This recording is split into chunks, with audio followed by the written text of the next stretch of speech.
깨어난 한현성. 한현성이 기억을 잃은 듯한 질문을 던지며 혼란을 일으킵니다. 병실 안은 무거운 공기로 가득 찼고 진수지와 한우리는 당황한 표정으로 서로를 바라봅니다. 아버지는요? 저 사고 난 거 모르세요? 한현성의 물음에 진수지는 잠시 망설이다가 조심스럽게 대답했습니다. 현성아, 아버지가 바로 옆에 있었잖아. 너가 대신 다친 거잖아. 그러나 한현성의 눈빛은 여전히 혼란스러워 보였습니다. 한우리는 동생의 손을 잡고 간절히 물었습니다. 현성아, 기억이 안 나? 너가 아버지를 구했잖아. 이때 김마리가 병실에 들어오며 상황을 주도합니다. 그녀는 한현성의 상태를 보고도 담담하게 그를 다독이려 했지만 속에서는 분노가 끓어오르고 있었습니다. 한진태에 대한 감정이 아직도 해소되지 않은 채로 남아있었기 때문입니다. 현성아, 이제 괜찮아. 모든 게 잘 될 거야. 김마리는 부드럽게 말했지만 그의 사고를 일으킨 한진태에 대한 감정이 그녀의 눈에 서려 있었습니다. 한진태와 김마리의 대면. 한진태는 자신의 사무실에서 김마리와 마주하고 있었습니다. 사무실은 어둡고 침울한 분위기에 휩싸여 있었고 마리의 얼굴엔 분노가 가득 서려 있었습니다. 두 사람 사이에 흐르는 공기는 냉랭하고 긴장감으로 팽팽했습니다. 김마리는 한동안 아무 말 없이 한진태를 매섭게 바라보다 깊게 숨을 들이신 후에야 차갑게 입을 열었습니다. 당장이라도 모든 수단을 동원해 당신을 사회적으로 매장시키고 싶은 마음이 간절해요. 그녀의 목소리는 날카로웠고 속에 억눌린 분노가 터져나올 듯 했습니다. 그녀의 눈빛은 마치 그 자리에서 한진태를 무너뜨리겠다는 의지로 불타오르고 있었습니다. 한진태는 김마리의 말을 듣고 잠시 그녀의 눈을 마주쳤지만 곧바로 고개를 숙였습니다. 자신이 저지른 수많은 잘못들이 떠오르며 더 이상 변명할 여지가 없다는 것을 절실히 깨달았기 때문이었습니다. 그의 얼굴에는 후회와 자책이 어른거렸고 마음속 깊은 곳에서 죄책감이 차올랐습니다. 하지만 한진태는 입을 떼지 않았습니다. 무슨 말을 해도 소용없을 것이란 것을 알고 있었기 때문입니다. 그 순간 김마리는 다시 입을 열었습니다. 이번에는 차분했지만 그 속에는 더욱 단호한 결의가 느껴졌습니다. 하지만 그녀는 말을 잠시 멈추고 깊은 한숨을 내쉬며 결단을 내린 듯 말을 이었습니다. 지금은 그럴 때가 아니에요. 현성이 회복이 먼저니까 그 후에야 당신의 죗값을 치르게 될 거예요. 그녀의 목소리는 여전히 차가웠지만 그 안에는 한진태를 향한 분노뿐만 아니라 아들을 향한 간절한 모성애도 스며 있었습니다. 그녀는 자신의 감정을 최대한 억누르며 현성의 생명이 더 중요하다는 사실을 되새기고 있었습니다. 한진태는 그 말을 듣고 깊이 숨을 들이쉬며 고개를 더욱 숙였습니다. 김마리가 자신의 감정을 절제하고 있다는 사실을 알았고 그로 인해 더욱 가슴이 아팠습니다. 그는 비록 말은 하지 않았지만 현성이 회복되길 바라는 마음만큼은 누구보다 간절했습니다. 그는 침묵 속에서 자신이 저지른 잘못들에 대한 대가가 찾아올 날을 묵묵히 기다리고 있을 뿐이었습니다. 사무실은 다시금 무거운 침묵에 잠겼습니다. 한진태는 자신이 무너질 날이 얼마 남지 않았다는 것을 느끼고 있었지만 지금은 그저 아들이 무사히 돌아오길 바랄 뿐이었습니다. 김마리의 마지막 말이 사무실 안에 무겁게 울려 퍼지며 두 사람 사이의 긴장감이 더욱 짙어졌습니다. 결국 사고치는 장윤자. 장윤자는 최선영과 마주하며 분노를 표출합니다. 그녀는 소리치며 최선영에게 날카로운 말을 쏟아냈습니다. 어디서 근본도 모르는 애를 입양해서 키웠으면 교육이라도 제대로 시키던가. 이 말을 들은 최선영은 참을 수 없는 분노에 휩싸였습니다. 그녀는 곧바로 장윤자의 머리를 잡고 강하게 끌어당기며 소리쳤습니다. 장윤자, 너 말 그따위로 밖에 못해. 두 사람은 몸싸움까지 이어졌고 주변에 있던 사람들은 그들을 말리려고 했지만 이미 싸움은 걷잡을 수 없이 커져 있었습니다. 한현성의 기억상실증.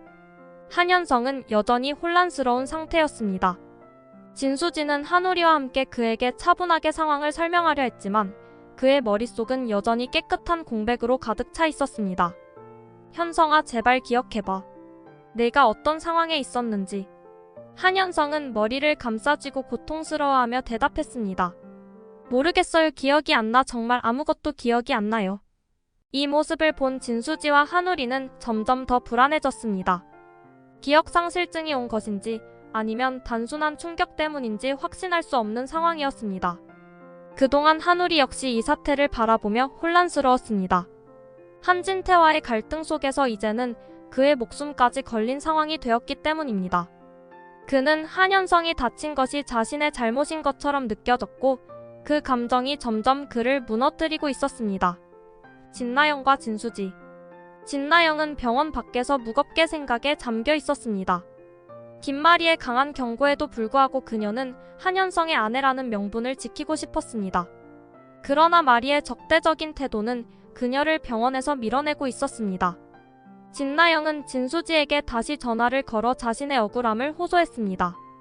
내가 진짜 이렇게 살려고 한 게 아니었어. 다들 나를 몰라줘. 하지만 진수지는 냉정하게 대답했습니다. 너 자신이 저지른 일들에 대해 반성할 시간은 없는 거니? 이제 모든 것이 드러났어. 넌 더 이상 숨을 수 없어. 진나영은 수지의 말에 더 이상 할 말을 찾지 못하고 전화를 끊었습니다. 그녀는 서서히 자신이 처한 현실을 받아들이기 시작했습니다. 병원에서 쫓겨나고 남편의 가족들에게도 받아들여지지 않고 처참히 버려지는 자신을 바라보며 눈물을 흘렸습니다. 진나영의 말로.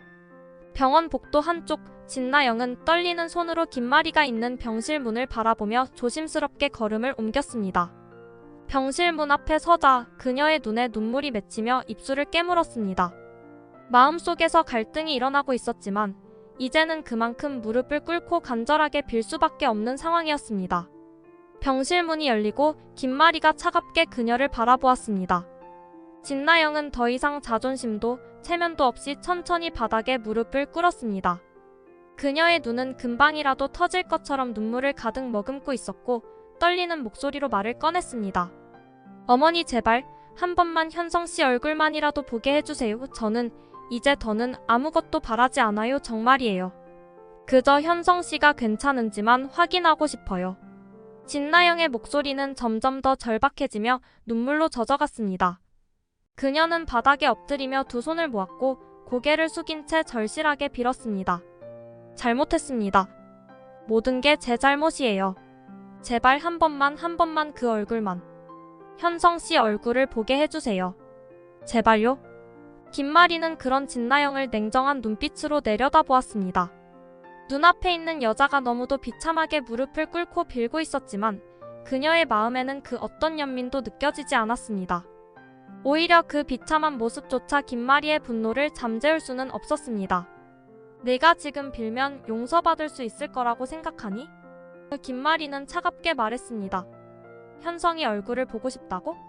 네가 감히 그럴 자격이나 있다고 생각해? 진나영은 고개를 들었지만 마리의 눈빛은 그녀를 짓밟듯 차가웠습니다. 그 눈빛 속에 한 가닥의 연민조차 없다는 것을 깨달은 진나영의 얼굴은 더욱 비참해졌습니다. 정말 죄송합니다. 정말 잘못했어요. 어떻게 해야 용서받을 수 있을까요? 제가 뭐든지 할게요.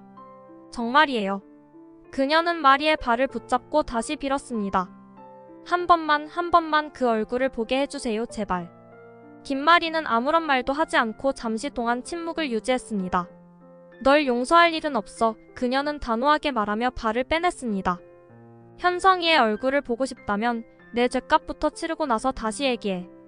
그 말에 진나영은 완전히 좌절한 표정으로 바닥에 엎드렸습니다. 눈물은 멈추지 않았고 그녀의 얼굴은 절망과 후회로 뒤덮였습니다.